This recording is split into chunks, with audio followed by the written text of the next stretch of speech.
সম্প্রতি জাতীয় নাগরিক পার্টি এনসিপি থেকে পদত্যাগ করেছেন কয়েকজন নেতা। এ নিয়ে কথা বলেছেন এনসিপির সদস্য সচিব আক্তার হোসেন। তিনি বলেছেন, এনসিপি থেকে যারা পদত্যাগ করেছে তাদের সঙ্গে আলোচনা করা হচ্ছে। রোববার বিকেলে রাজধানীর বাংলা মোটরে এনসিপির অস্থায়ী কেন্দ্রীয় কার্যালয়ে সংবাদ সম্মেলনে তিনি এসব কথা বলেন। এ সময় আক্তার হোসেন বলেন, যারা পদত্যাগ করেছেন তাদের বিষয়টি আমাদের আহত করেছে। তারা পদত্যাগপত্র জমা দিয়েছেন, কিন্তু আমরা তা এখনও অফিসিয়ালি গ্রহণ করিনি।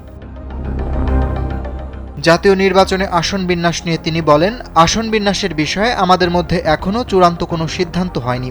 আমাদের আহ্বায়ক আগেই জানিয়েছেন, এটি কোনো আদর্শিক জোট নয়, বরং নির্বাচনী সমঝোতা। এদিকে জাতীয় পার্টির বিষয়ে এনসিপির এই নেতা বলেছেন, যে জাতীয় পার্টি স্বৈরাচার তৈরি করেছে তারা যেন কোনোভাবে নির্বাচনে অংশ নিতে না পারে, সেজন্য নির্বাচন কমিশনকে আহ্বান জানান তিনি। জাতীয় পার্টিকে নির্বাচন করতে দেওয়া স্বৈরাচারকে পুনর্বাসনের জন্য এজেন্সির খেলা বলেও মন্তব্য করেন তিনি।